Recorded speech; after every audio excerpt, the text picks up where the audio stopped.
Right, okay, so that's what I know. 10 dogs died in the house he was born in. Yeah. What's the report? I don't know. I'll pick it out. No, don't bring it over here. Haven't you any bigger sense than to go into a bed?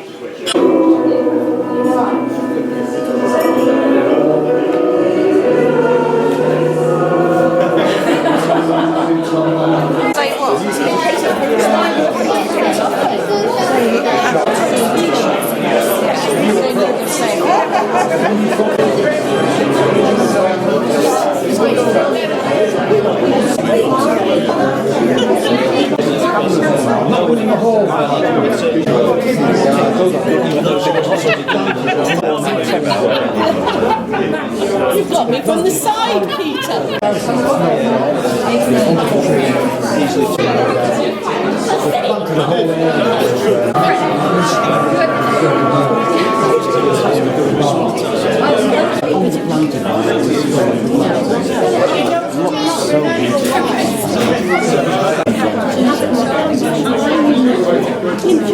Before that. Well, thank you very much for coming. I thought with the weather we've been having today and the day before, the whole thing would have to be cancelled. And I thought, how are we going to distribute hundreds of cakes and birthday cakes and all knows what? Anyway, we managed it in the end. And the staff here have been fantastic. I have to say, it's the first time we've ever done anything like this. And I've just left it in their hands and they've done a really first-class job. You might be wondering why there's so many people. I'm pleased that it shows that I've got some friends. There'll be another do in about 3 weeks' time for the Berkhamsted lot because we've made friends up there as well. Because what happened when we moved down to Berkhamsted, we thought, well, children have all left school now. They can't make friends at the school gate, which is normally where the mums meet friends and so on. So what are we going to do? So we join everything and anything. And the children say sometimes, good God, you're never in. We're ringing you up, and you're always out somewhere, going to a meeting or what have you. But it keeps you going. We stagger along together. The only thing I can complain about Berkhamsted is its pavements. Whenever you come to Berkhamsted, we'll all say be careful of the pavements.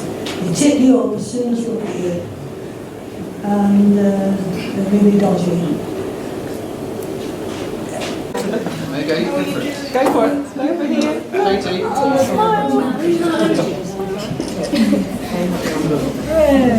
one. Alice, you better come back to the front. Alice, come out here. You can sit on my knee like that. Ready?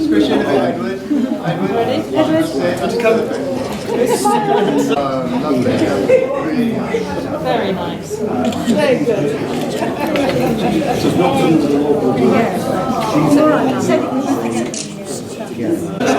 Morning.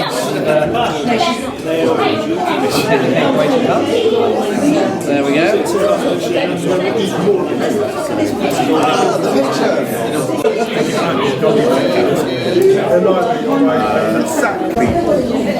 Please, shortly, to do what?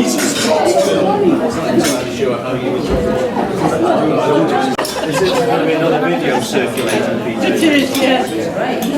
I'm just seeing it.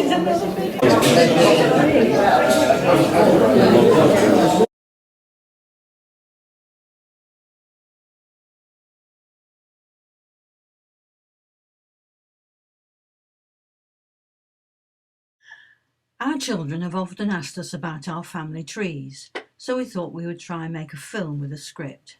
However, as most of our ancestors are no longer with us, we've had to use photographs instead of interviews. Okay. So here goes. I'm Gwendolyn No, Mary we've got to record Scott, it born for in March quite a long time. 1938 in Ashbourne, Derbyshire, 12 seconds. wife of Peter George Linnington Scott, and mother of Steve, Victoria, Adam and Charlotte, and mother-in-law of Tracy, Andy, Jane and Will, and grandmother to Tim, Alex, Theo, Henry, Alice, Edward and Katie. The oldest example from our family that I have is a sampler done by Mary Clark, This gives you a long time to 1867. talk, Now, she was either my grandmother or my great-grandmother, and imagine doing that sort of work, close work like that, in either candlelight or at the best an oil lamp. And I reckon she was about 11 when she did that. This is her. This is Mary Ellen. Now, the baby she's holding isn't my father, so he once told me. It was a neighbour's child, but who and why she was nursing this baby, I have no idea. She got married quite early on in her life, and their child was my father, Sidney. There she is again. There's Mary Ellen again on the left as you face it. She was in service. Even a modest house had servants and dressed them up in fancy uniforms, as you can see.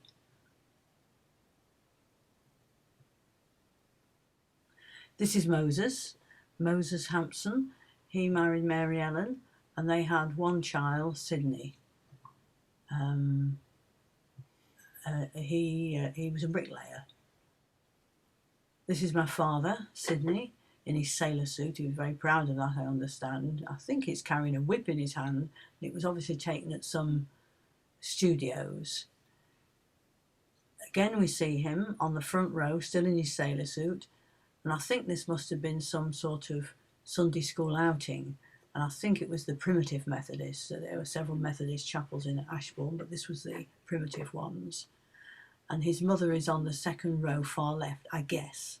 I think that might be her. This is my mother, sitting by the Henmore Brook in the park in Ashbourne. And she was born in Somerset, in Weston-super-Mare. Where was she born? She was born in Weston-super-Mare in Somerset in 1911. This was her mother's funeral card, and as you can see, she was only 34, so my mother would be about 3 or 4 when her mother died. I believe it was a heart attack. There's the funeral card again. Perhaps these were given out at ceremonies. This is a picture of Aunt Polly and Uncle whatever sitting next to her, and their 9 children. She was my grandfather's sister, and when her sister-in-law died, my grandmother, she took in the 2 boys, but left my mother, and she was fostered here, there and everywhere. This is my mother's father, William Henry Tucker, at his garden at Green Lane in Ashbourne. He was a road sweeper and was married finally 3 times. That's his first wife, the wife who died when she was 34. And his second wife died quite early on. I don't know what she died of. Yes. Had it out or. This is my father and mother at Station Street, Ashbourne. My father's got this usual cigarette in his mouth, and that was the back wall of the house. The cake in the picture is a silver wedding cake for William Henry Tucker and his third wife, Amelia Jane Wilson.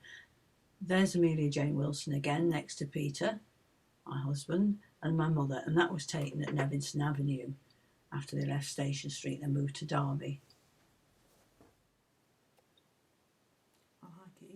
I believe this field is called the Dockies, but why I don't know. Yeah, and I'm in there with my mother. I see with people wearing a hat on the beach. People did in those days, a very formal occasion, even if it was in the field at the back. My father's nursing me here, smoking his cigarette again. That's at Station Street, and you can see on the right-hand side is the bakery.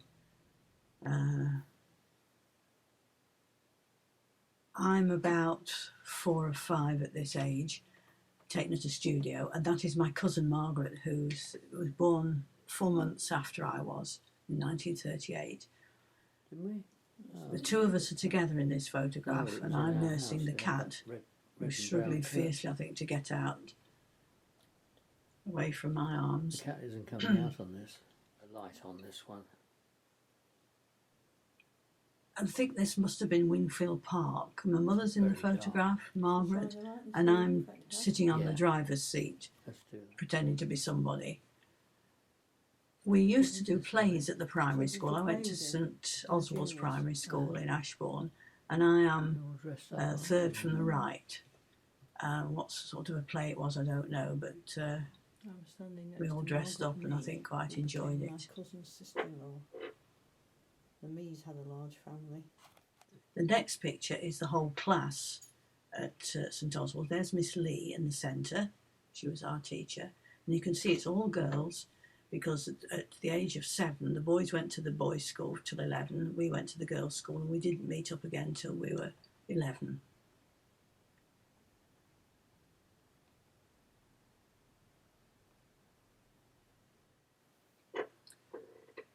Coronation Day, whenever that was.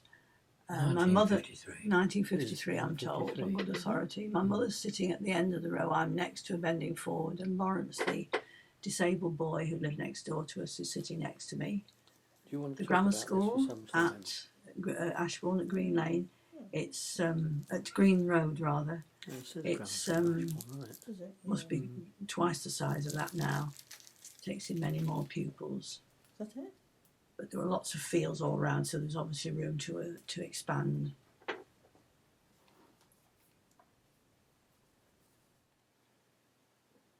Is Five, not one, the two, big three, one, four, I mean, five, the 6 six of my with friends No. at the grammar school wearing our Panama hats, which we hated in the summer, and the dresses, which were even more hideous, which we had to wear, and sitting on the front steps, I think. My father at Paley Motors, he was made redundant from his first job as a mechanic repairing bicycles in the 30s, and went to work for Paley Motors in Derby on Osweston Road soon afterwards, and was there till he retired. After I left school at 18 in the sixth form, I went to First Down College in Streatham, London, and these are some of my flatmates. We've got 14 seconds. But obviously, if we're all dressed up, perhaps we were off gadding somewhere. I don't know. But it was a lovely place. It was in beautiful grounds. You can see the trees in the background. Shall we do yours tomorrow? Yeah.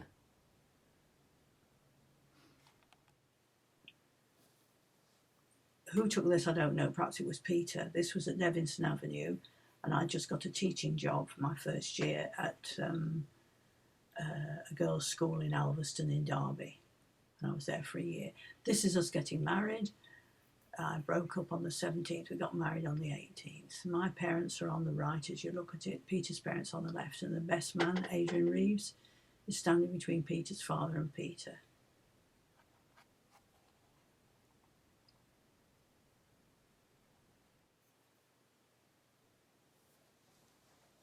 Carrisbrook Gardens, I think this Was is. that a This front is garden with a a small paving bungalow around that my mother and dad moved into after Nevinson Avenue. And Oh, is it? my parents were there until they died. Melbury Avenue, our first home, our first house. It was the first one house that you can see. It's a lovely house, but we never had much time to live in it or enjoy it because Peter was working in Glasgow. And after 6 months or so, we moved up to Scotland. This is me putting a little chicken either in or out of the oven. Well, you were, We weren't thought you? the turkey would be a bit too big for the two of us. We called it a flat, but it was really two rooms, a large bedroom and the small box room as we had as a kitchen. We even had the Christmas tree up. I'm looking out of the window, and that was our first Christmas, and we've had many more. since then. That was looking out of the front window. That was the view that I was looking at. Again, we had snow. We seemed to have lots of snow in our pictures. Yes. Melbury Avenue back Me doing as garden. well. My mother, myself in the middle, and Peter, who seems to be having a tin of paint in his hand. But where he's going to slap that, I don't know. And there was a school, junior school at the bottom. The girls' school, Western Road Girls' School, is 3 pupils and me, and must be Stevie in the pram. And we'd come down to London, must have been staying with his parents, and I'd come down to the school to see some. The school photographer took this. He was doing pictures of the girls, and he took a picture of me. So I bought that one.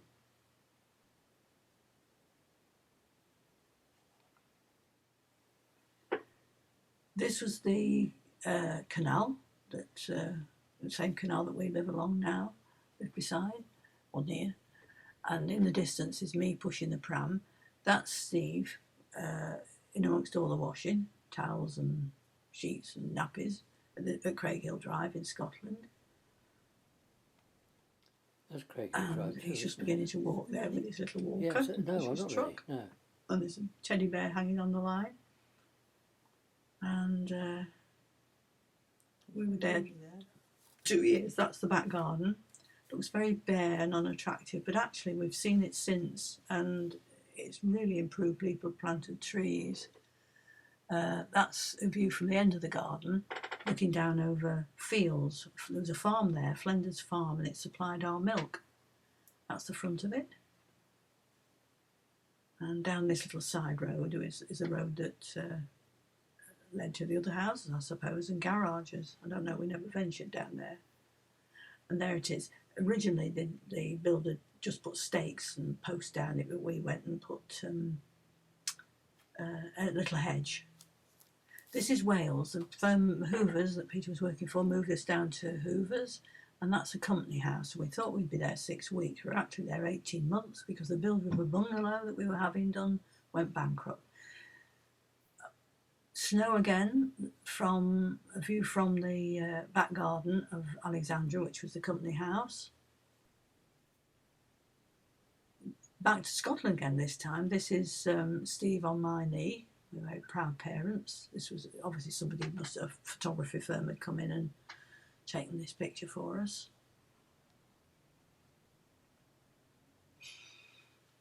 Pendarren Park and the washing on the line and more snow. This was the bungalow that was eventually finished and we moved into, although we were only in that again 6 months before the firm moved us to London. The back garden of Pendarren was a building site, and how Peter managed to get that clear, I don't know. So I couldn't do much. I got 2 young children, and we bought a digger and did it. In bad weather, horses and sheep used to come down from the hills, and here they are grazing at the bottom. Stockport. First house we had, Beaminster Close, I think this was called. We had the first house there that you see on the corner, and how small it was. The children playing in the back garden, Steve and Victoria, who everybody called Tiki, on my shoulders.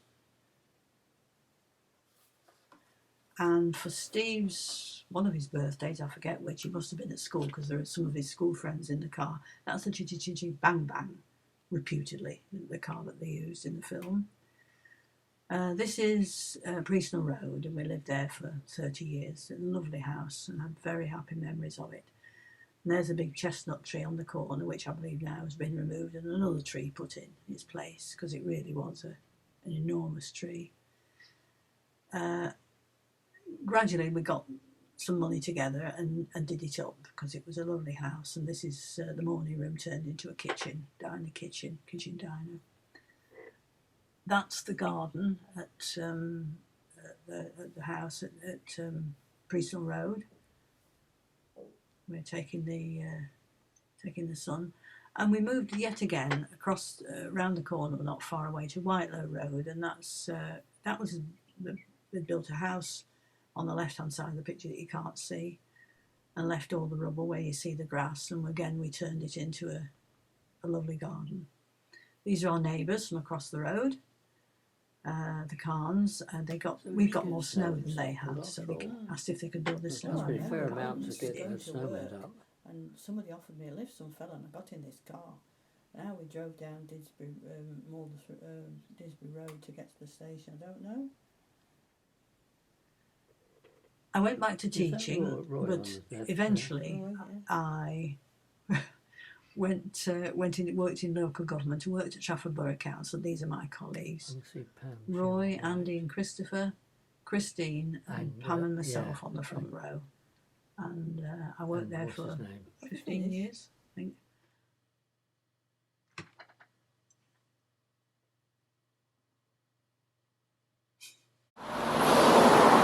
Alice at White Gables is nearly 2 today. Well, she'll be 2 tomorrow actually. It's her birthday party.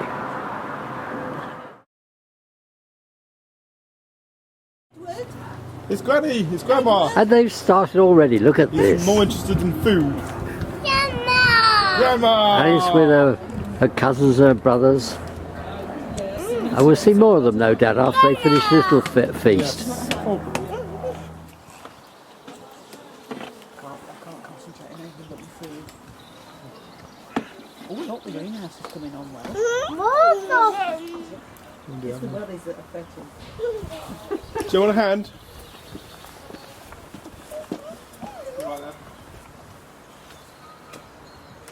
Well, the little sister's nearly 2. Think of that. Go, isn't it? When that little baby, when Charles' baby comes out, she'll not be the young. No, and she will. It's a bit cool. Here comes Edward. It's really warm and you have to move out. Just in case.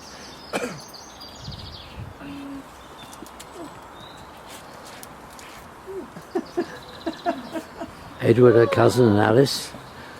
Come on, no, And Uncle Will. I looked at that picture of Alice Now today, Will's got and I his can drink. see some of Henry in Alice today. You know that lovely picture you've got? You're nursing Alice. Every time she comes in, she shouts, "Moo!" I'm going to have That's not technically your plate. That's your plate there. More supplies now for Edward. a nice slice. Oh, you've got well in with the rest of the time, do they? Yeah. If it's too cold for them. Except if they're cows that give milk, you'd have to. But still, you'd milk them inside anyway, wouldn't you? Yeah. You'd keep them inside and milk them, and you have to feed them inside, and then you'd have to clean out the straw. Daddy bought these crisps. I reckon being a farmer's hard work. What's wet, Mother? Alice's drink's spilled. Spill the drink. Oh that's all. dear. I'm just going to move this table across because You need to go back up. No. it's not adding. Working with your dad. It's not really. No, we're going to have something C-A-P-K-E. Yeah, we'll just sing happy birthday in a few minutes. S-P-E-C-I-A-L. Can you tell them whose birthday it is? Me. Who's got presents? Me. When are you going to open the presents, Alice? Yay. Yay!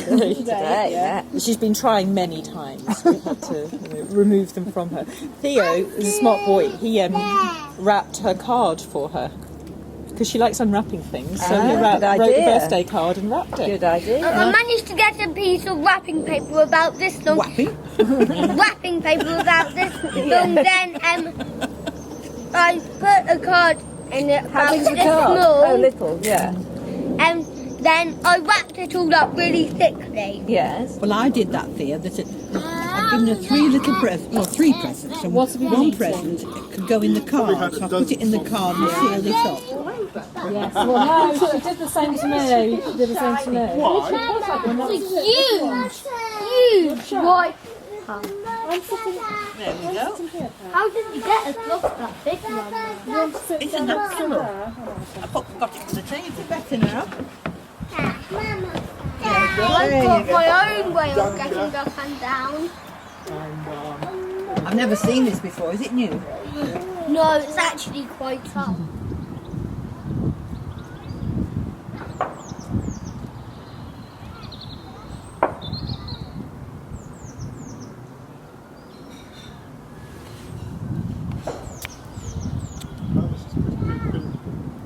Oh, she's straight up there, isn't she?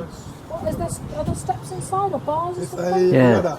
for ladder, is it? I think, well, see we get on. Not for Edward. You don't need to get hands on that.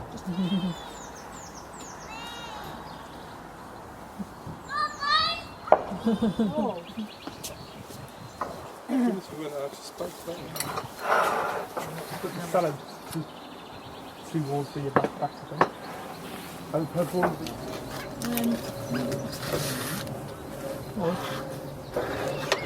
Volume down. Oh.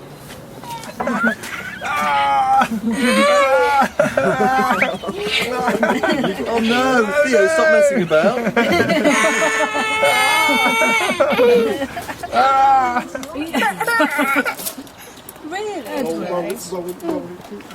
hang on a minute. Happy Birthday. Wait a minute, wait a minute. I'm going to do it, yeah. If everybody puts their hand down. I might, Happy Birthday to you. Happy birthday to you.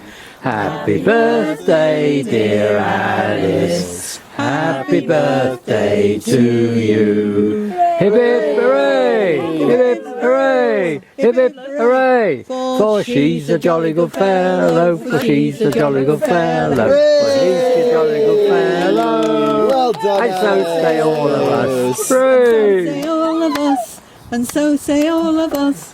For she's a jolly good fellow. For she's a jolly good fellow. She's a jolly good fellow. And so say all of us. Hooray!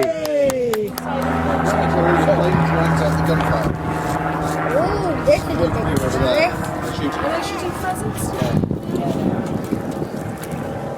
There you go. All the presents come over here. The adults have their turn.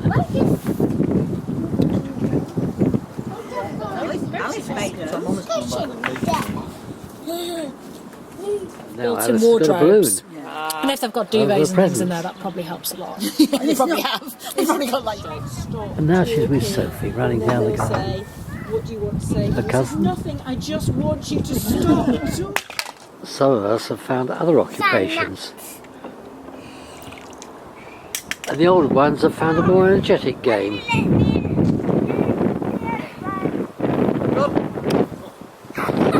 I'll do the cake.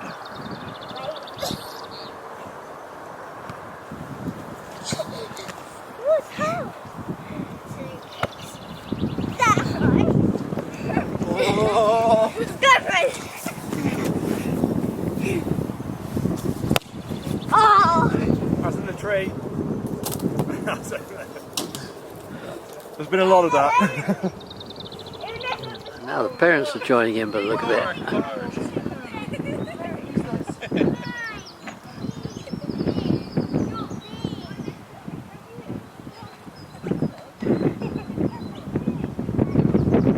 Now the parents are joining in, it seems. After the food and the cake.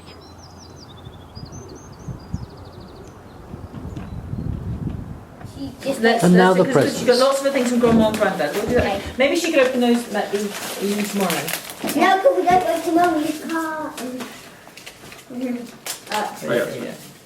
Please, can we go back to Mummy's? Yeah. That we need to be detectives to search for okay.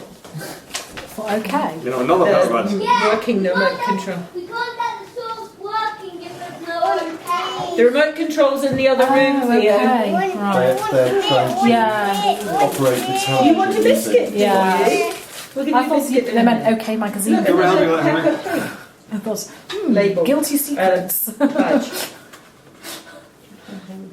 They're swapping Another Peppa 12-digit Pig numbers. badge. Why don't you open your actual present now? Well, wasn't there a present from Yeah. Grandma and Grandad that we were going to open? Where's the Grandma and Grandad present? That's what One big. Let's move the biscuits. Ellie does with her friends. Let's put two on our Good idea. Isn't it? baby. Two Peppa Pig. Just And you are too. just pull that space off. Can you pull that thing? Just pull a bit off. Oh, fancy. Now what's in here? don't know. Jane, I've left the labels on. Not from If it's not the No, right it's side, not. Do you know who it's from? No. I can This is take from it out. Grandma and Grandad. This is for you. Happy birthday, Alice. Oh. Oh, it must be a cute little outfit. May, must be a lovely dress. May, nice dress. It's a bag. How good grief. The three of them like to play 80s cabinet meeting reenactments. They do. She chases them around with their handbag, being very much like Margaret Thatcher, and they squeal and run away. Oh, I reckon if you want. Oh, I'm sorry. Oh, you alright? Yeah. Good boy, Hen. Sparkling. Neck, she says. Yes. She's putting things in recycling. Putting things. Yes. Put your necklace on. Look, it's stretchy one. Put it over your head. No, I've got. No, she's got to hold it. You didn't know it was so hard to get into an envelope, did you? Look at that. There's a number there. What's the number? Yes. What's that one? They go up to about 8 or 9 years in that shop. Only along here, she said. Yeah. They're all in different I think it's sizes. supposed to be a Just sheep, but I can choose see one why you you think it's like. a sheep. Yes. Size we can What's this order one? it for.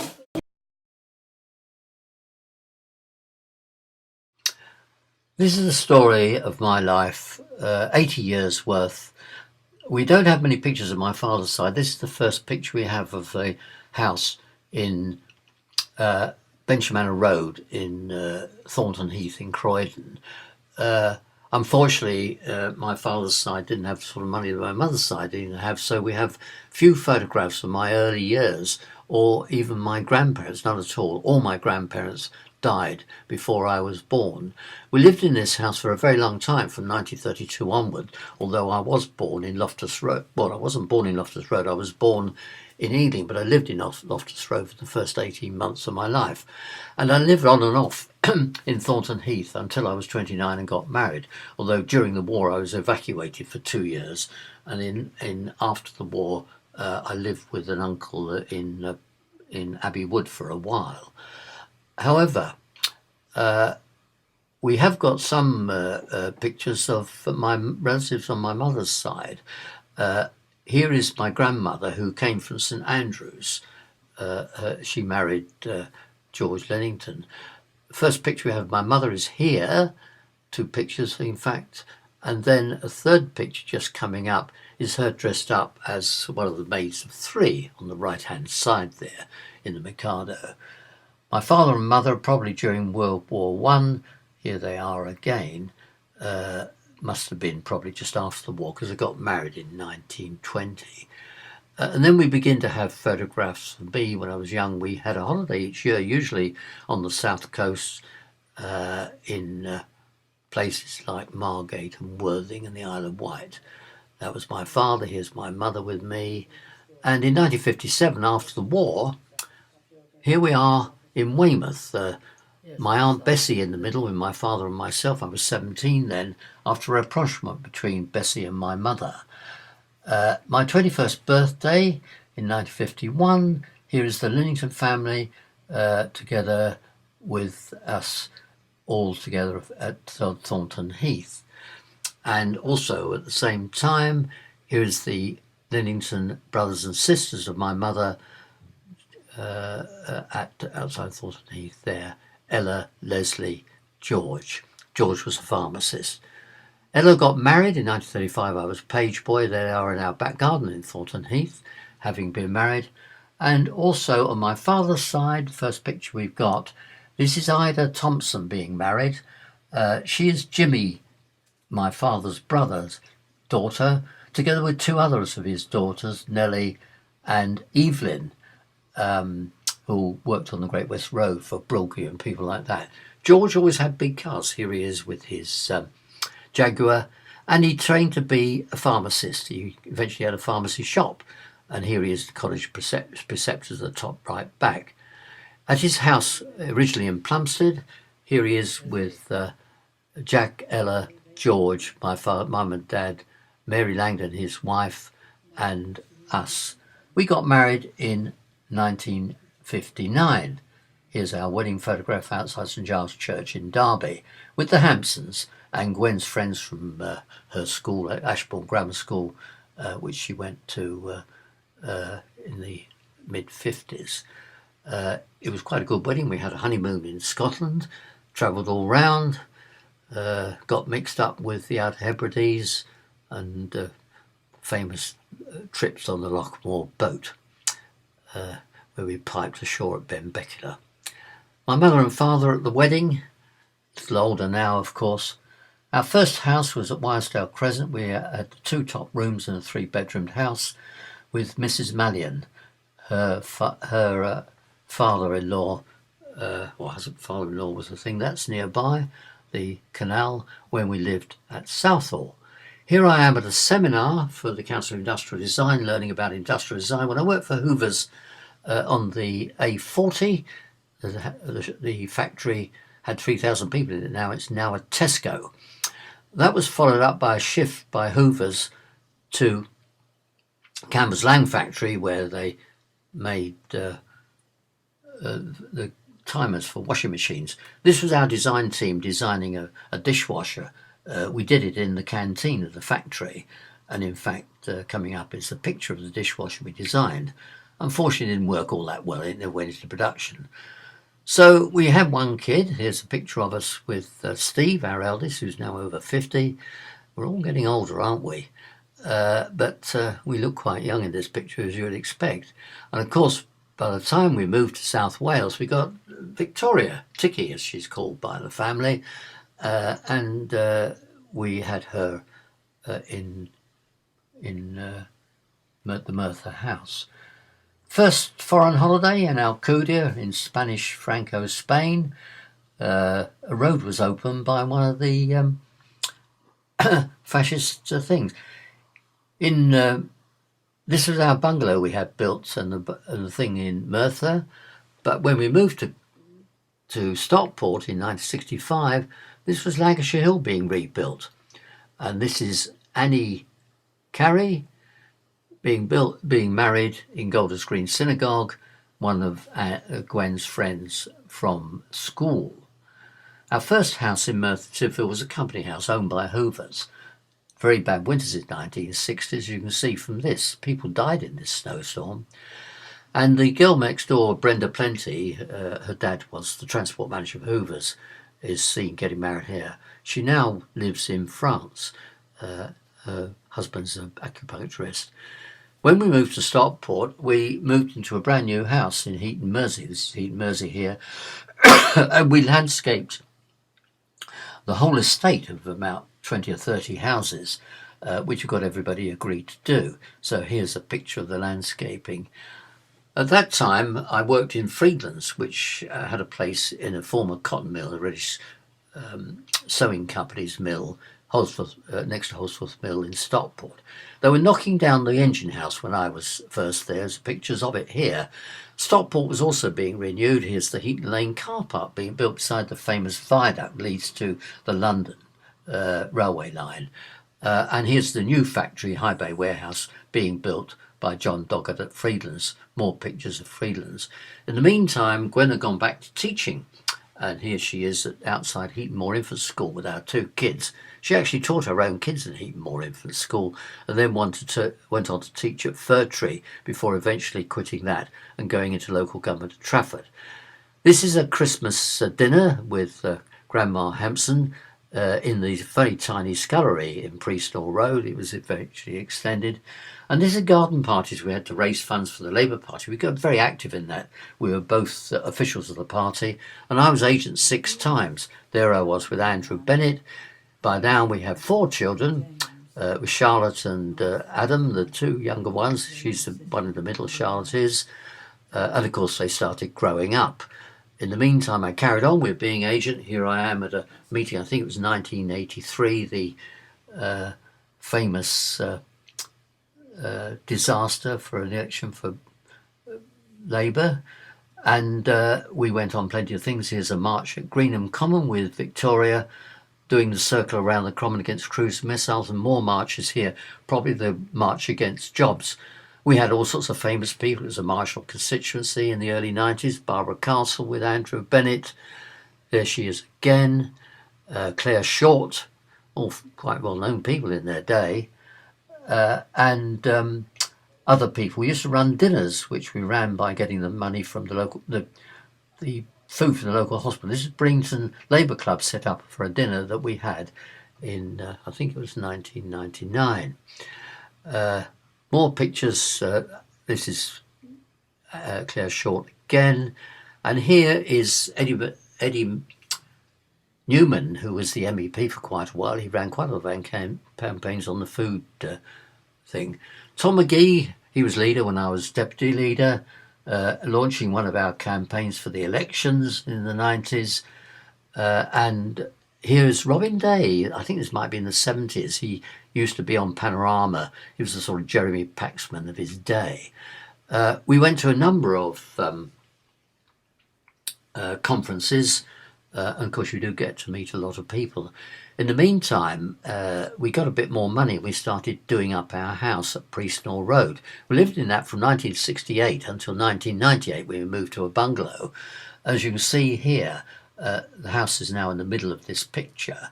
That's the other side of the road looking into Fardlodge School, Priestnall School, and then looking over the field to the Renault factory, the chain factory. Our social life looked up. Here's the Housewives Register, a real godsend. Rather middle-class people these were, who all women who'd moved into the area because of their husbands' jobs or their jobs. And it provided with babysitting and things like that. The real social life. It started us off on dinner parties and so forth like that. And in fact, we're still in touch with a number of these people, even after all these years, up to 40 years ago. My career on the County Council took off at GMC. I joined the Peak Park Planning Board. Here's a picture of us at the Bakewell headquarters. Also on the County Council, I was chair of planning. We saved the Ship Canal and a number of other things, planted a million trees, did the Green Belt, and even argued with the Secretary of State for local government, Patrick Jenkin. Pictures of us outside the Rovers Return coming out now when Granada built a new set and we were involved in that as the Castlefield Committee, which I chaired. I also chaired the Lyme Park Committee, where various BBC films have been made, and so forth. This is a list of people on the planning committee, including John Miller on the far left, looking like Monsieur Hulot. He was the county planning officer. There's the city planning officer here, and councillors from all over the place in a group picture. At GMC, we still meet 25 years or 30 years. There's a film about that if you want to see it. GMC reunion. And of course, here's the Peak Park Board at Strasbourg Parliament, where we lobbied the Parliament over various things, and combine that with a visit to the Haute Fagnes National Park in Belgium. Theo Burrell, our chief, swapped over with the Yosemite Chief Park. Here we are at the Strasbourg place, and you can see the chairman in the middle there, and various other odd people, including me, somewhere amongst that lot. The GMC did quite a lot of good work during its period as another GMC with a new county planning officer, and of course it fought briefly, very strongly, together with the other Met counties and the GLC, against abolition. This is one of the leaflets we produced. This sort of thing got banned, leaflets on the rates, by the government after this campaign, which obviously dented them rather. But the GMC has been revived in the combined authority of AGMAR, the Association of Local Manchester Authorities, and that's now in control of the economy in the area and transport and things like that. At the end of GMC, we set up the ICC, the International Convention Commission, at the former Central Station, and here's a picture of the opening of that, and a final picture of the members of the GMC in 1986. Our training work for the party continued with a thing at the Labour Club, Steve Elders getting married in 1990, and the Labour Club again repeating the sort of things we did to keep the thing going for Anne Coffey, who got in at her first attempt in 1992 with a majority of 1,400. She got re-elected in 2001, 2005, 2010, and probably will be there again. This is a visit of Stockport, which I became a councillor for in 1987, of a visit to Heilbronn in Germany. In 1997, of course, we had Tony Blair up. This is him at Stockport Station, meeting Rory McGee and various other odd people. And there's Anne Coffey, part of it. At my 70th birthday party, on the here are people like Mohammed Junaid, Peter Saraga, Anne Coffey's husband, John Maguire, one of the councillors, Tom McGee, who was leader at one time, Martin Miller, Gerald Kaufman was there together with various other old members, and his Tom McGee again, and Steve and the other children were there as well. And here's a pussycat just coming up, one of our pussycats. This is a Whitelow Road. This is my mother's house, now turned into holiday flats after a visit to Swanage, and the railway has become a heritage railway, although I believe it's going to now be reopened. Foreign visits again, the Trevi Fountain in Rome, followed by our family had now grown up. This is the Holcroft side of it, very extensive Ireland and all sorts of other places. We even have relations in Beijing and Washington, the Wirral, Belfast, anywhere you know it. We seem to have got people in our family, even somebody who won 2 gold medals at the Paralympics in 1996. Another pussycat. This, I think, is at Priestnall Road. In 2004, I started up a canal society to save the Manchester and Stockport Canal. And this is the Reddish Festival, the first one in 2011, where we had a stall. And since then, we've had stalls each year at the various festivals in Reddish. And we will continue to do that in the future until it's all done. Where I used to work, now a block of flats, Elizabeth Mill in Reddish. And finally, our last house on Whitelow Road. That's it's where the last window there is where we used to have a digital printer for the party. That, of course, eventually sold when we left. And it has very happy memories. So that's it. Thanks for watching this.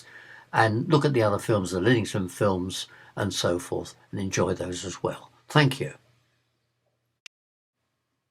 Many people would think that Berkhamsted was down to traffic and travel all the time, even from Roman times, when Aikman Street from to Cirencester was built.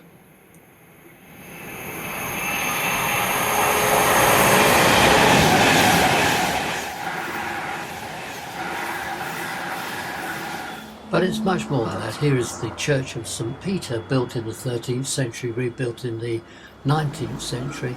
And some of the famous people from the area, such as this pub, which was a coaching inn in the 16th century, the roads going out to Chesham to the south, and then Dean Incense House, the Dean of St. Paul's, who founded the Berkhamsted Minor Public School. This is Castle Street just coming up, which is the lead to the castle, which was founded in 1080. And some of the other places in the town have had flats built at the back of them. This is a block of flats at the back of the cinema. And on the right there you can see the lead in to the rectory and the cemetery. Still building posh houses in the air. Those two cost over £1 million. This one is the former rectory, and here's the cemetery, which has some famous people buried in it, given by the Countess of Bridgewater in 1860 to the church when they ran out of land. 1 or 2 generals, I think, in there, and a number of people from the previous wars who've been buried in this place. The Friends of the Church, there's the church again, are trying to upgrade it and make it a pleasant place. But the town is really heavily packed. This is buildings for high-tech stuff. And here's Clementine Churchill's former house. Now we're coming back to the Rex Cinema, which is a listed building, 1938 it was built.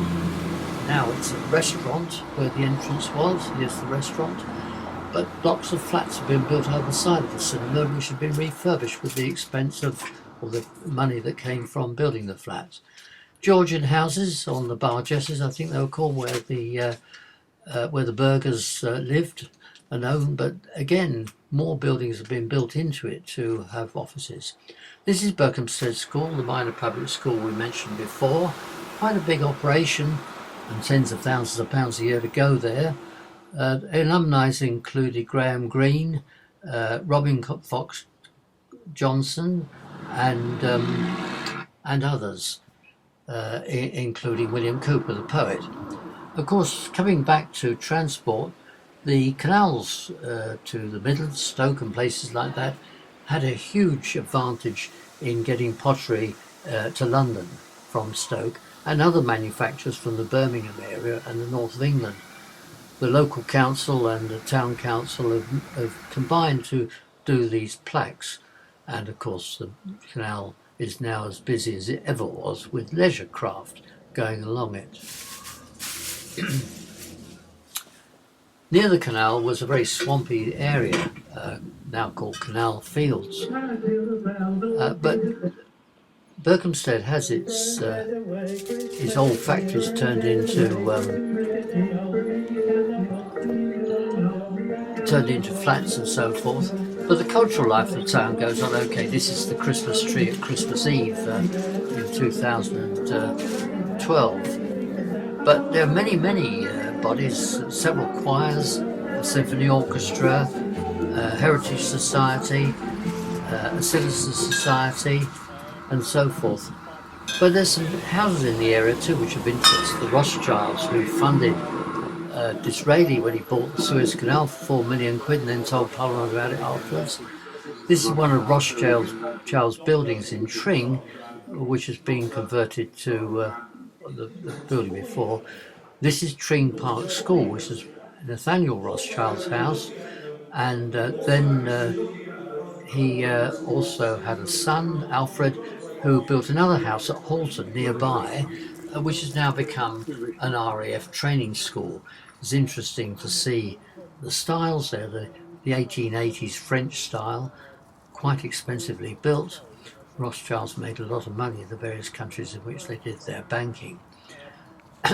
In fact, the nearby church at Tring has some interesting plaques from people who died there, the great and the good. The Gore Monument's one of them. Here's them looking after Kyrgyzstan, apparently, with the church outreach work. Churches do that sort of thing, don't they? Rose and Crown, again, Rose and Crown, put back from the old coach. 15th century copy this is for thing. Halton House, as I said, is the RAF training school, Alfred Rothschild's home. Now a training school for RAF officers, but some of the alumni, including King George V and various other old people, there's pictures up here, and it's a fairly fancy building, as you can see, Grinling Gibbons carvings and things like that. It's interesting to see the comments in the visitors book. There's one comment. Oh yes, a picture of aircraft being built there and a steam train coming to the place and a passing out parade. But it's interesting to see the comments in the visitors book. Here's one from the Indonesian military saying how they had a wonderful thing there. Interesting, isn't it, considering the sort of deals we do with people like this. Back to the castle, begun in 1067, built out of stone in 1080, and was lived in by the royal family, the Normans and the Plantagenets, until 1421, with some interesting things such as one of the kings gave his male lover the castle for a bit, and King John II of France was imprisoned there in 1353.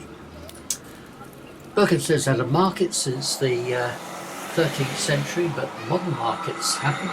This is part of the 16th century coaching inns on the route, the turnpike route from Watford to Aylesbury and eventually to Liverpool. That particular pub has been turned into a youth club, and here's the church again with the Court Leet House. Thanks to everybody who made Berkhamsted what it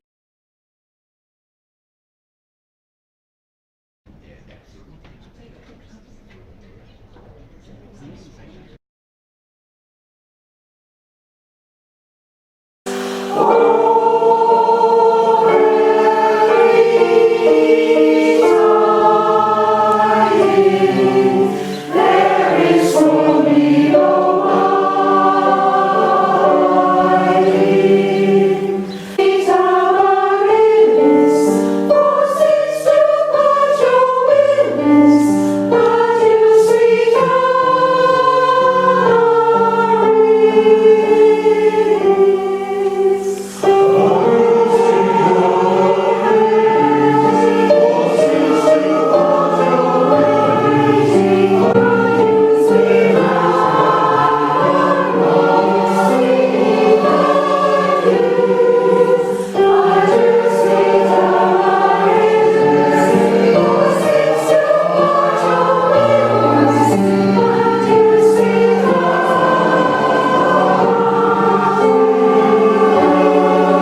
The plaque to go up. And secondly, I want to thank Nelstrops and John for putting the plaque up. And of course, Nelstrops are quite an important part of this whole canal system when it started in Colon that Flower came in.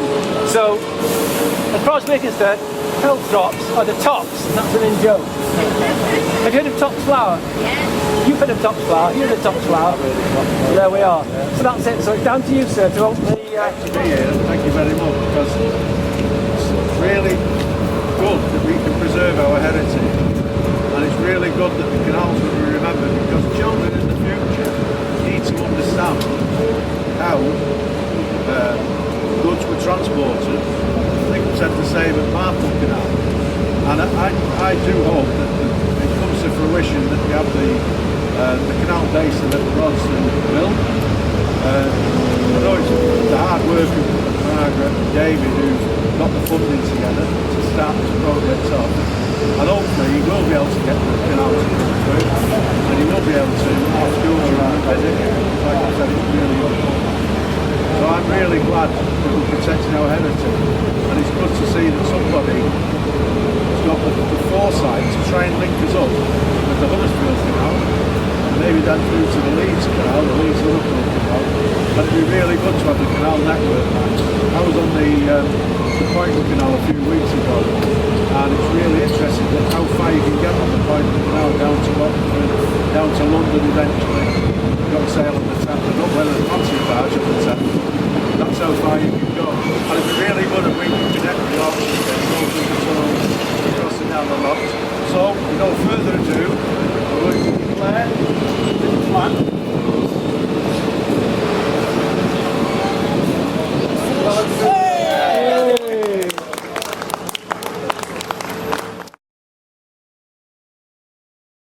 Show now. Yes, you go and show Mr. Mayor what we've done, what you've done. And where you can which bit of ribbon to pull. Right, it's great to be here again. Having just opened the other one, we're going to open this one now. But just before I do, I think that Peter and Gwen deserve a big thanks for sponsoring this plaque.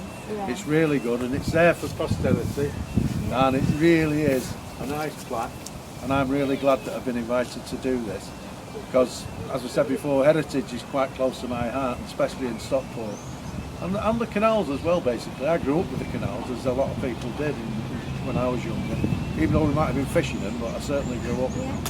And a few of my mates used to swim them, and I never ventured that far. But anyway, I'm just going to officially open this one as well, this plaque. Here we go. Well done. Hey.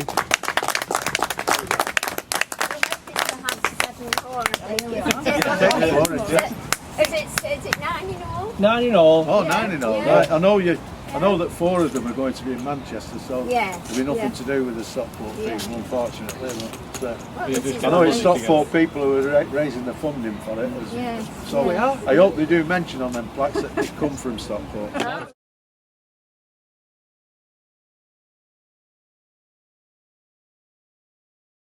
was in Manchester this week, just for the day, and he had some time to spare before the train, so he walked past it. It has so many little bits. In the spring it's all full of bulbs, so that's nice. Whether they'll stay, I don't know. Some seeds I planted haven't come up at all. I've got a lot of cow wheat in there now, which is supposed to, yellow rattle, which is supposed to stop the grasses growing too much. So which is yellow rattle? Is it the yellow one? No, that's Bird's trefoil. Fussy! It will only do the roots of certain grasses, and other grasses it doesn't like. But it's an incredible symbiosis of growing, of stuff coming up now. In the spring I had quite a few fritillaries, and I planted loads of little alliums. They're the only ones that came up. I literally got 50 in here, but they obviously didn't like the soil or something. Clover's been better this year. I've never seen alliums looking like that. Oh yes, that lavender's been superb. Absolutely superb. And the rose, somebody gave me the rose when I moved here, because the garden was just a wilderness when we came. The rose is James Galway. And what's the tall? But I need to tie Hardy the roses fuchsia. back, 'cause this is the prevailing wind, and they pulls everything against the wall. Bogniaris or Bogniensis or something. Yeah, that grows itself. Those lovely little orange, purpley things, I always forget to fall in apart in the middle, so I'll have to cut it out at some time. And that's a funny thing, but I quite like it now. Didn't like it at all at first. What is it? Spirea, some sort. Yeah. but it needs a good old chop down. Look at the seeds on that one. Yes, so that should be in a big space. I don't like it very much. It's Cicerovidian. And I like the buttery yellow flowers and the little bobbly seeds. Yes. And this year I found a whole lot of this cosmos, which is, no, not cosmos, it's called Lucifer. And I found them dotted about the back garden, so I gathered them all up and stuck them in there, and they're just right, aren't they? That's the same family, the magenta colour. Yeah. But I do like a bit of silver in the garden. I just pull and chop and... It's really unusual. It had big splashy leaves, just died one winter of the cold, and then I read up it was just dodgy. You know, it was on the edge of survival. A few years before that, Grace said, I don't mind, perhaps it'll encourage me to keep going. And it didn't bloom while he was alive. And this year I had about 20 blooms on it. So I sat here and thought about it, and I thought, oh, you'd be pleased that it has bloomed at last, because I was a bit sceptical about it. Yeah, she likes architectural forms. Yes, I do. Well, that's evident here, isn't it? Because this bit I can't really grow flowers in much, because it's got such funny light levels, so I just grow things that look quite interesting against each other a bit. So it does remind me of them quite a bit.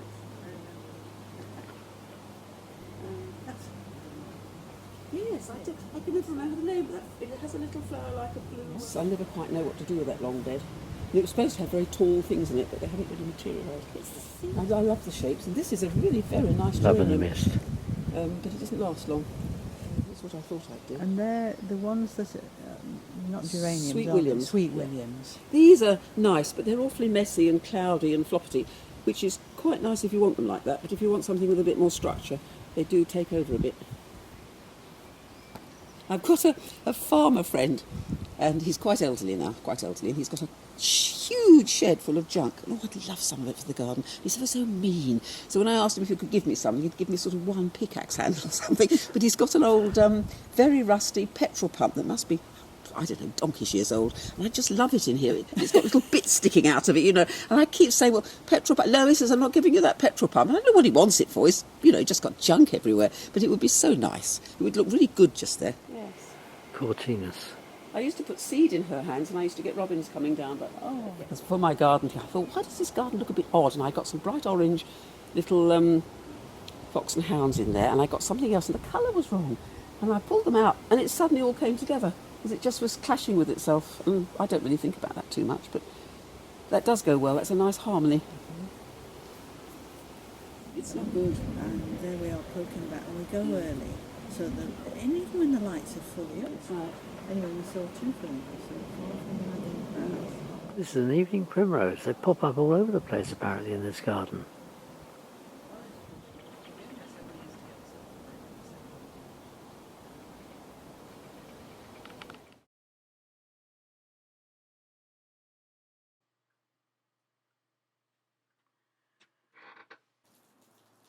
This is the Maundy Arms, presumably named after a local family, and it's in Kirk Langley, and it's on the Ashbourne to Derby Road sign outside Brailsford, which is about halfway between Ashbourne and Derby.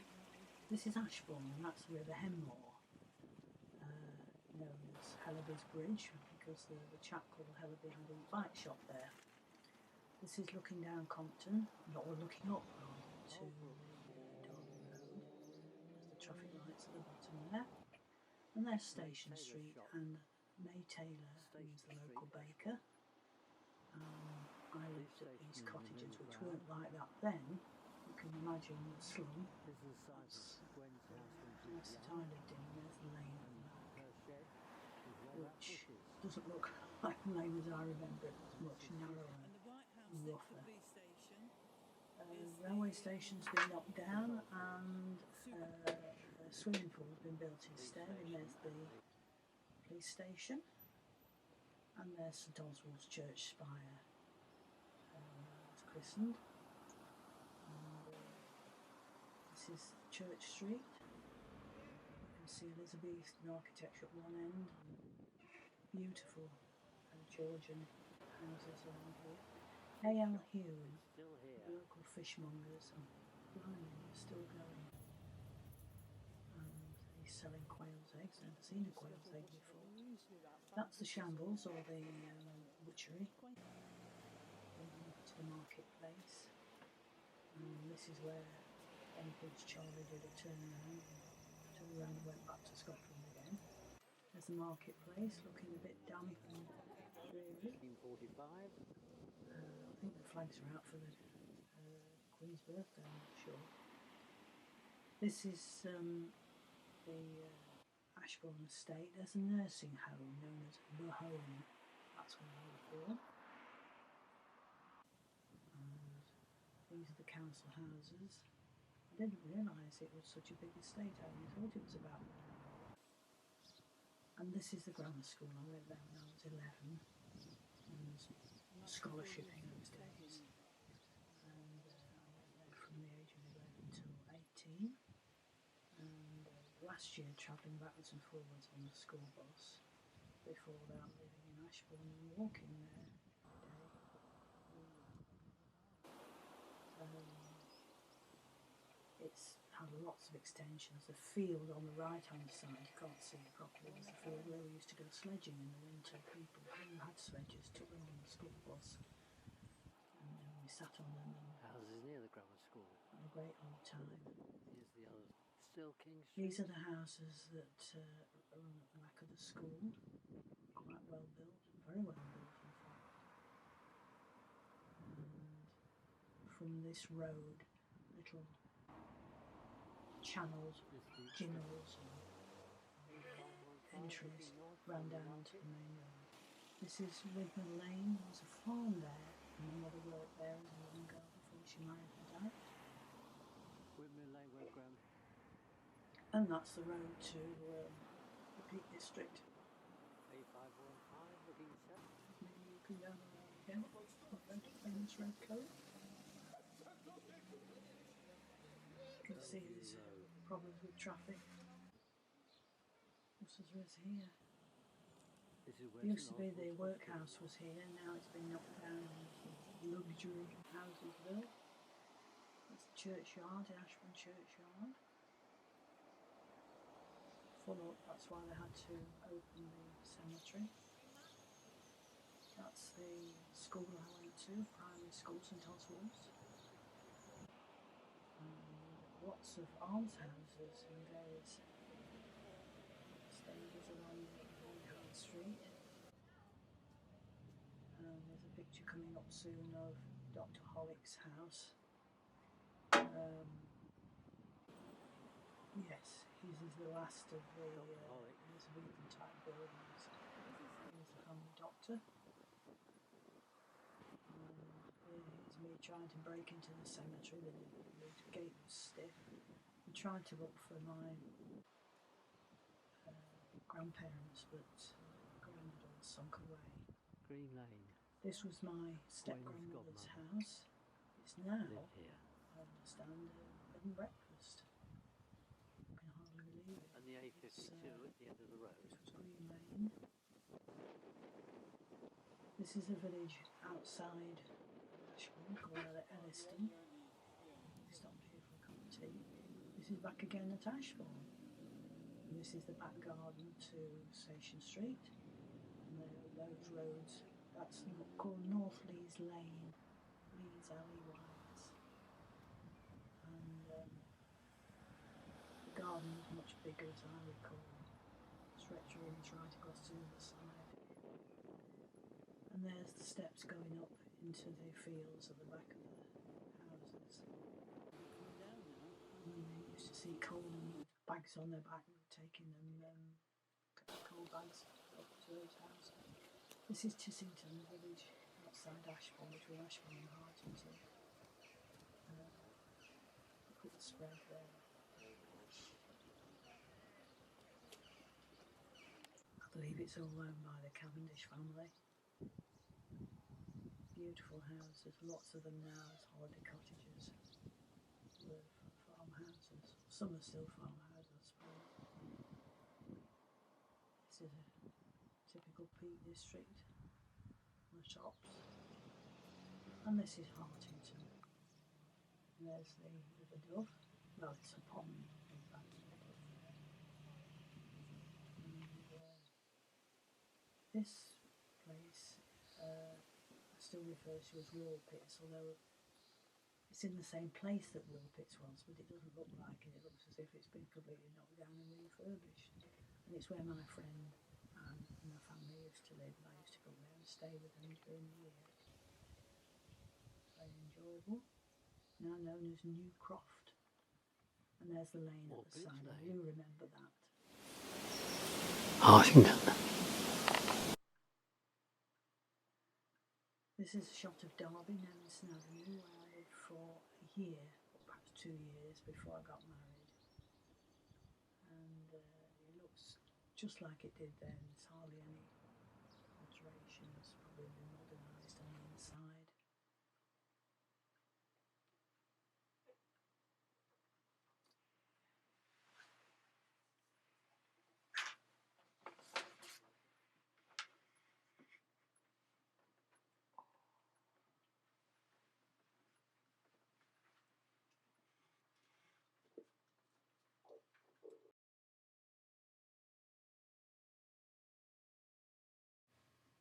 many people would think that Berkhamsted was down to traffic and travel all the time, even from Roman times, when Aikman Street from to Cirencester was built.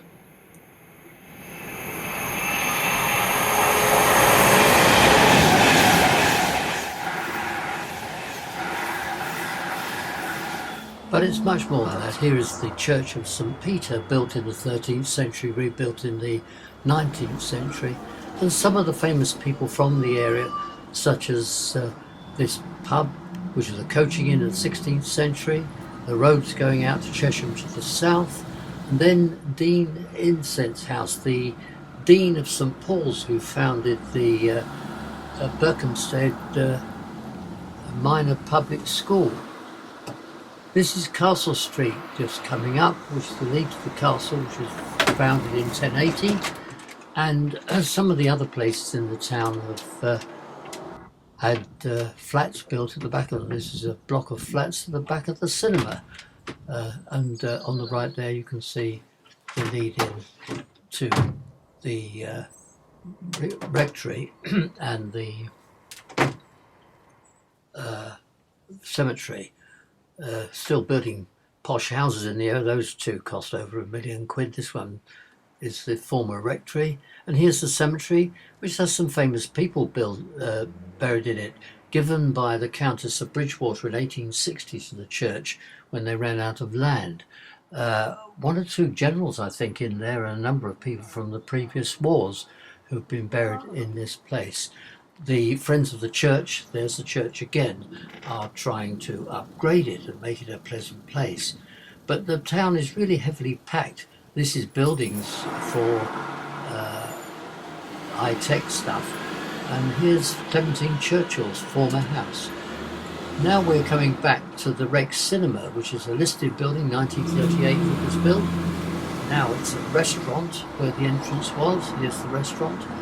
But blocks of flats have been built over the side of the cinema, which have been refurbished with the expense of, or the money that came from building the flats. Georgian houses on the Bargesses, I think they were called, where the Burgers lived and owned. But again, more buildings have been built into it to have offices. This is Berkhamsted School, the minor public school we mentioned before. Quite a big operation, and tens of thousands of pounds a year to go there. Alumni included Graham Greene, Robin Fox Johnson, and others, including William Cooper, the poet. Of course, coming back to transport, the canals to the Midlands, Stoke and places like that had a huge advantage in getting pottery to London from Stoke, and other manufacturers from the Birmingham area and the north of England. The local council and the town council have combined to do these plaques, and of course the canal is now as busy as it ever was with leisure craft going along it. Near the canal was a very swampy area, now called Canal Fields, but Berkhamsted has its old factories turned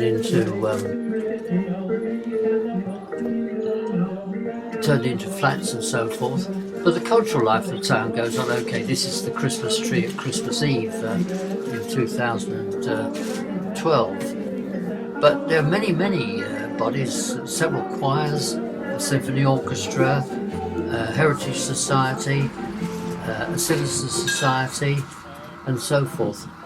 But there's some houses in the area too which have interest. The Rothschilds, who funded Disraeli when he bought the Suez Canal for 4 million quid and then told Parliament about it afterwards. This is one of Rothschild's buildings in Tring, which has been converted to the building before. This is Tring Park School, which is Nathaniel Rothschild's house, and then he also had a son, Alfred, who built another house at Halton nearby, which has now become an RAF training school. It's interesting to see the styles there, the 1880s French style, quite expensively built. Rothschilds made a lot of money in the various countries in which they did their banking. In fact, the nearby church at Tring has some interesting plaques from people who died there, the great and the good. The Gore Monument's one of them. Here's them looking after Kyrgyzstan, apparently, with the church outreach work. Churches do that sort of thing, don't they? Rose and Crown, again, Rose and Crown, again, put back from the old coaches. 15th century copy this is for thing. Halton House, as I said, is the RAF training school, Alfred Rothschild's home.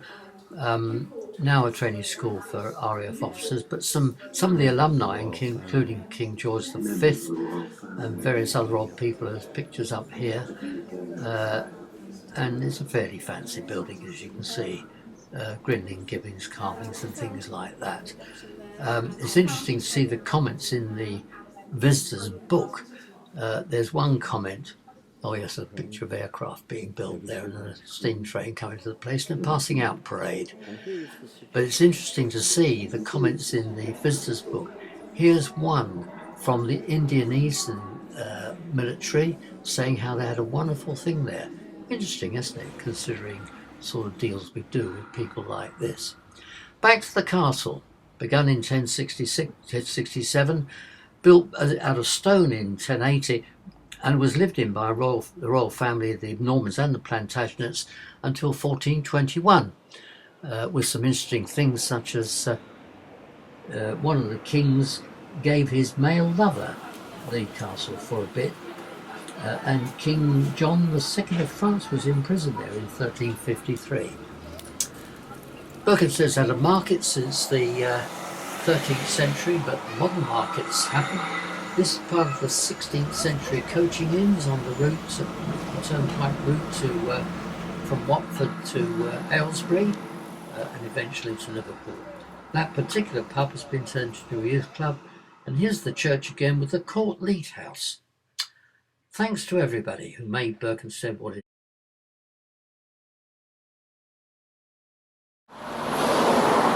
Alice of White Gables is nearly 2 today. Well, it should be 2 tomorrow, actually. It's her birthday party.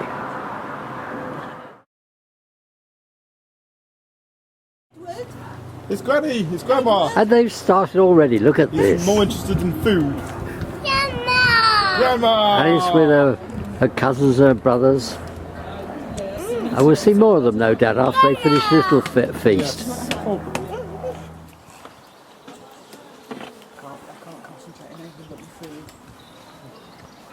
Oh, look, the greenhouse is coming on well. It's the wellies that affect him. Do you want a hand?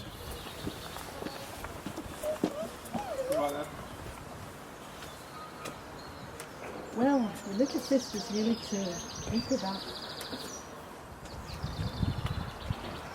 But go, isn't it? When that little baby, when Charles' baby comes out, she'll not be the young. No, she won't. It's a bit funny. Here comes Edward. It's really warm in the Just in case.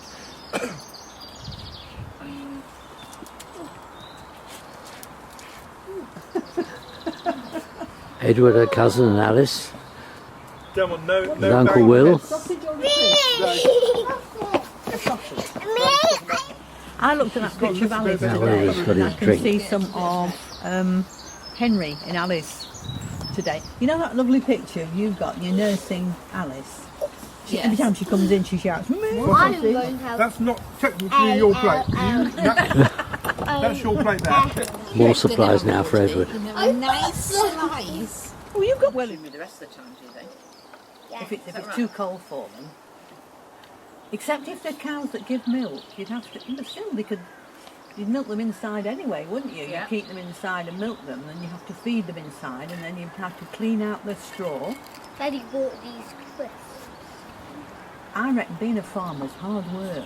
What's wet, Mother? Alice's drink spilled. Spill the drink. Oh that's all. dear. I'm just going to move this tape across because Need to go back up.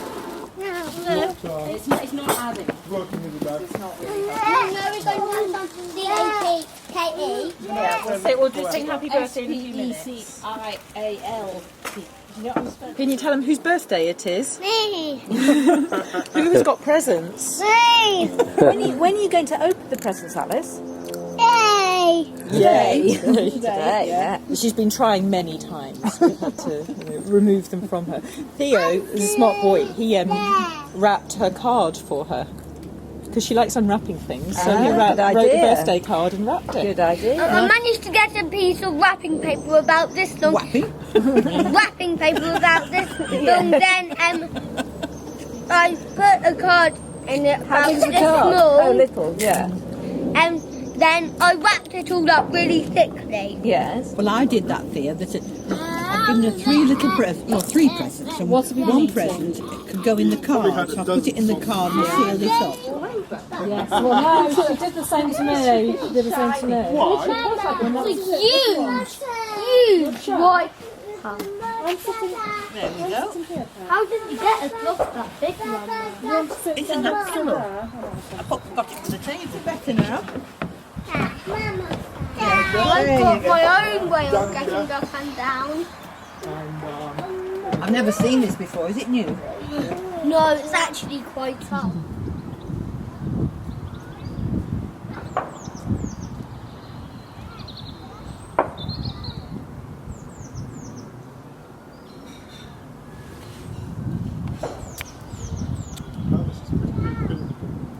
Oh, she's straight up there, isn't she? What is this? Are there steps inside or bars or It's something? a ladder. It's a ladder, is it? I think we'll see how we get on. Not for Edward. Yeah, we've got a hand on that. Just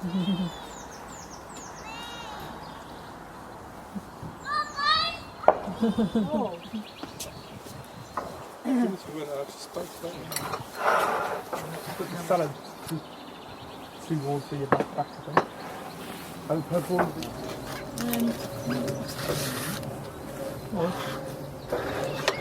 Volume them. Oh.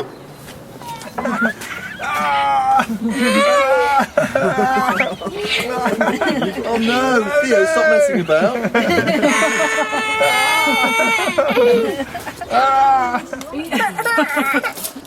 Really?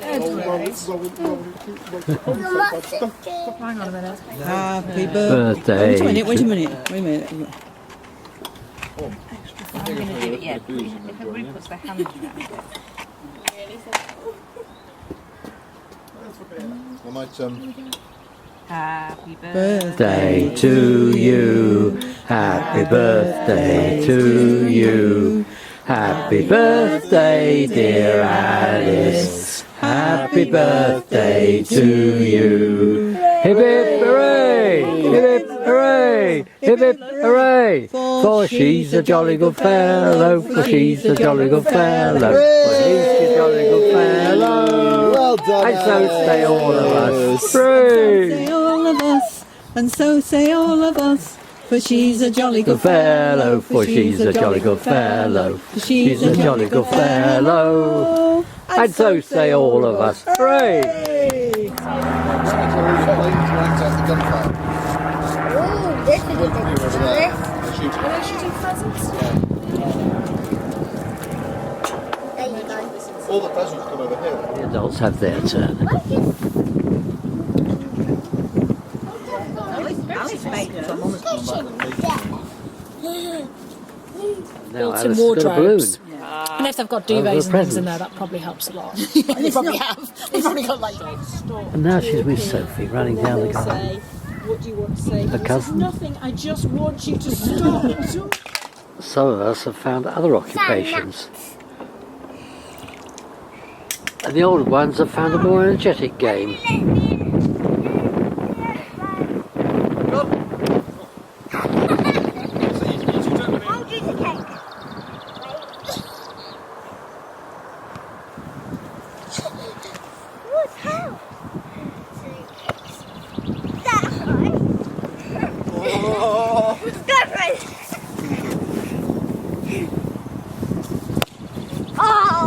That's in the tree. There's been a lot of that. Now the parents are joining in by the look of it.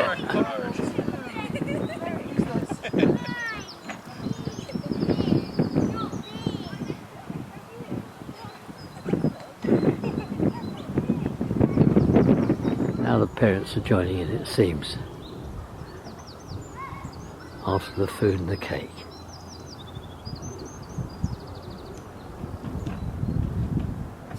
And now the presents. She's got lots of things from Grandma and Grandad. We'll do that. Maybe she could open those even tomorrow. No, because we don't go to Mummy's car. At least when we go back to Mummy's. Yeah. That we need to be detectives to search for OK. For OK? You know, another paragraph. Working the remote control. We can't get the source working if there's no OK. The remote control's in the other room, Theo. Okay. Right. They're trying to Yeah. operate the television. You want a biscuit? Yeah. We'll give I you a thought biscuit. they meant OK magazine. Go round and go, Henry. Of course. Label. Guilty secrets. Badge.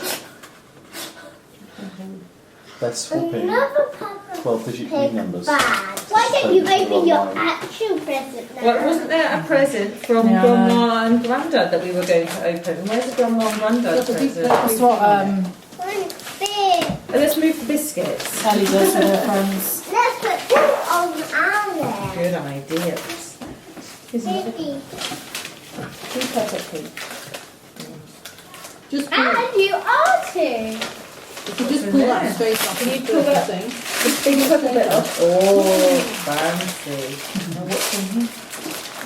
No. Jane, I've left the labels on board. Not from Only because if it's not the No, right it's sound, not. Do you know who it's from? No. This is from Grandma and Grandad. This is for you. Happy birthday, Alice. Aww. Oh, it must be a key as well. May. Must be a lovely dress. May. Yeah. It's a bell. How brief. The three of them like to play 80s cabinet meeting reenactments. They do. She chases them around with their handbag, looking very much like Margaret Thatcher, and they squeal and run away. I reckon if you want. Alice, sorry. Oh, you alright? No. Good boy, Hen. Sparkly. Neck, she says. Yes. God, you're putting things in recycling.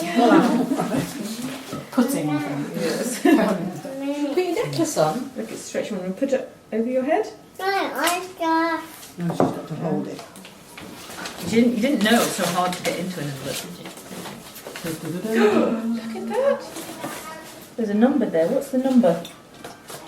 Birds, yes. What's that one? They go up to about 8 or 9 years in that shop. Any long here, she said. Yeah. They're all in different I think it's sizes. supposed to be a Just sheep, choose but I one can you see like. why you think it's a monkey. Yes. Sounds like we What's can this order one? for.